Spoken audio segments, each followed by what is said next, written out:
Now, on this slide, we try to understand Galileo's experiment that showed that regardless of the weight or mass of an object, that any object dropped from a given height above the Earth would reach the ground at the same time, i.e., their acceleration is identically the same regardless of why it's a heavy object or a light object.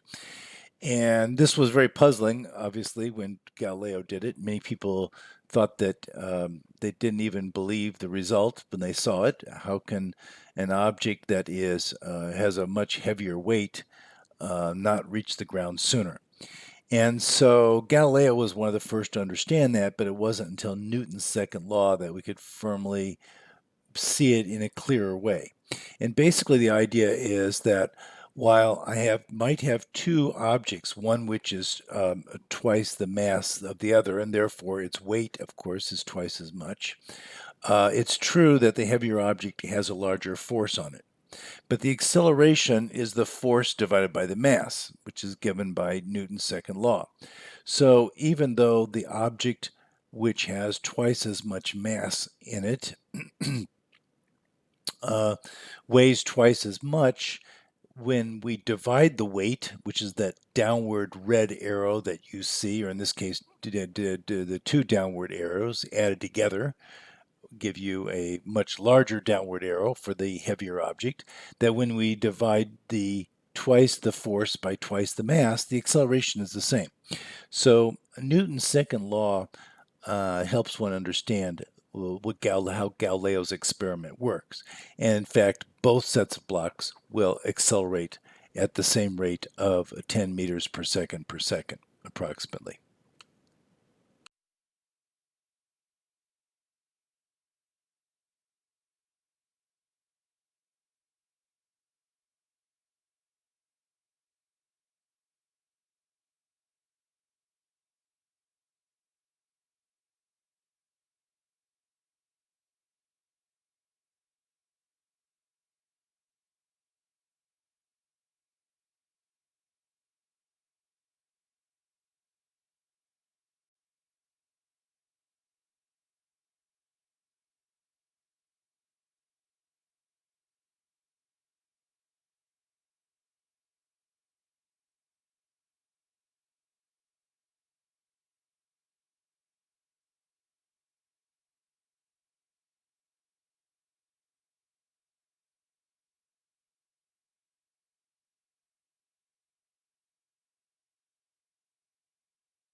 Okay, in this slide, now we're going to look at what we call frictional forces. These are forces that are exerted between the object and the medium or the environment or the surface or in this case, the air through which they're traveling. And the basic idea of this is that when you drop an object, that will not only have the force of gravity accelerating it downward, but we will also have a frictional force, also called the resistance force, labeled by the vector with a capital R by it, which indicates that the air molecules themselves are impacting against the rock as the rock falls, and tends to slow the rock down, or at least provide a force that is tending to reduce its acceleration.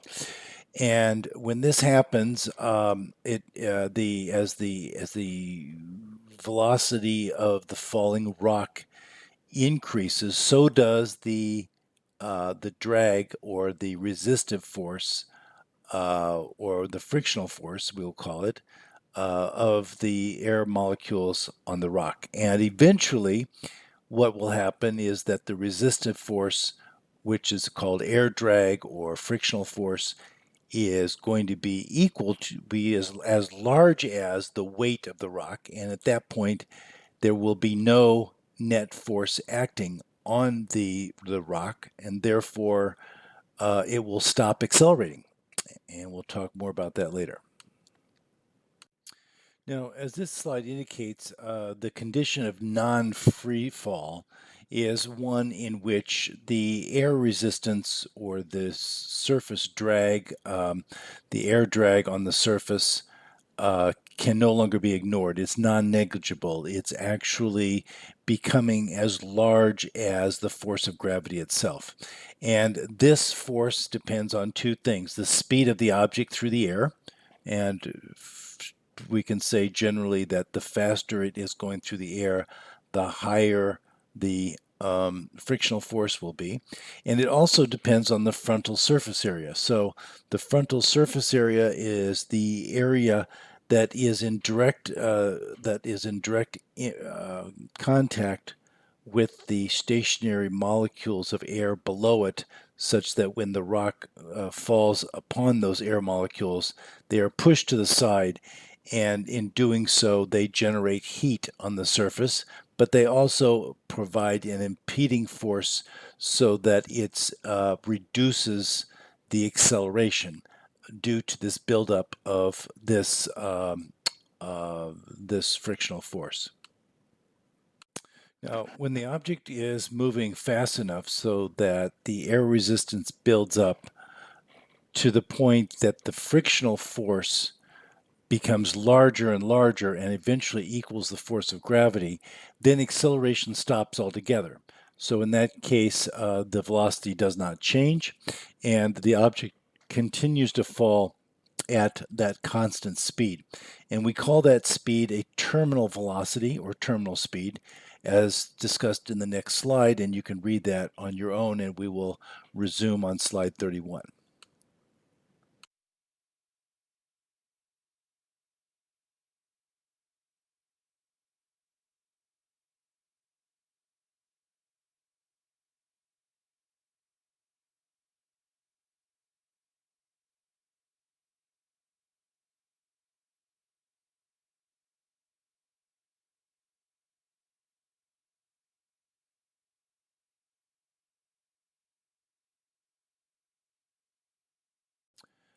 So in this slide, we have a picture of the airplane which was called the Concorde.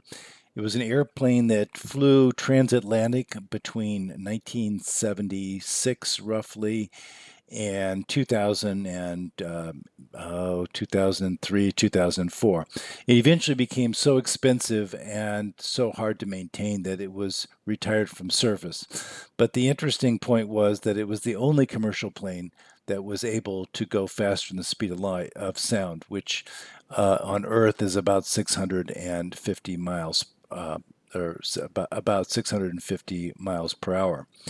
Um, this plane was pretty phenomenal because of that speed. And the reason I put it here is that the effect of air friction on the nose of the plane was so severe at this speed that we are no longer talking about 10 meters per second or 50 or 100 meters per second. We're talking about thousands of meters per second. And the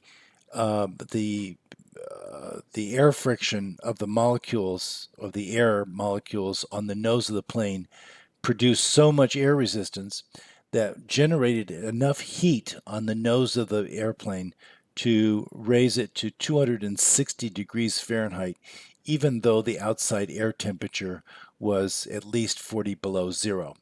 Locally on the nose of that plane, we had a temperature which was extremely high, and this was a result of air friction.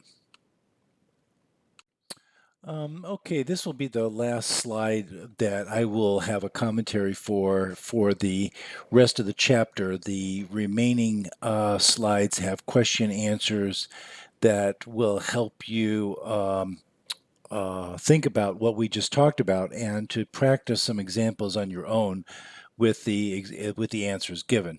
If you have other questions, more questions about this, you can always bring these up in the discussion group, which we will have during our virtual office hours throughout the semester.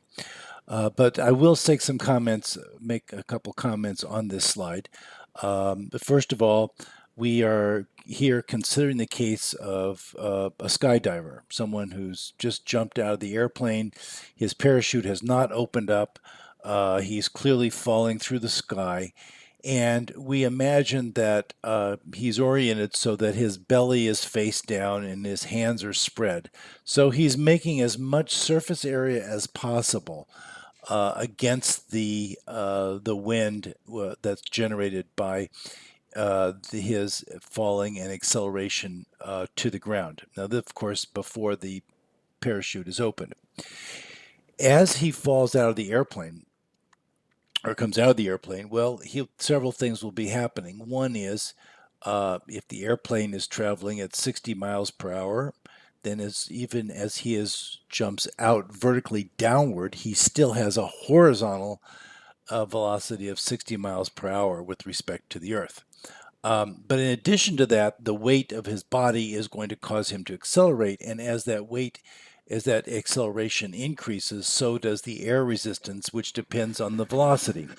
So the skydiver will experience more and more air resistance as he goes faster and faster until the point where the air resistance is or where the air resistance is exactly equal and opposite to the weight of his body, and then the sum of those two forces acts to zero and the velocity no longer changes. That's when he reaches terminal velocity, which for most divers, by the way, is in the ballpark range of about 120 miles per hour before they pull their parachute. Obviously, if the parachute doesn't release, it has fatal consequences because he needs to land at a much lower, softer impact in order to survive.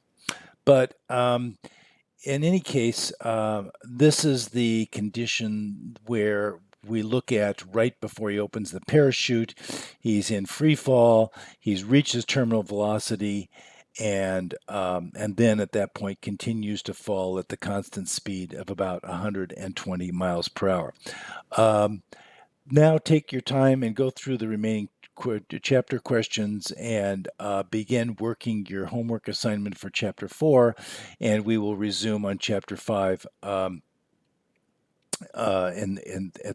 the next lecture.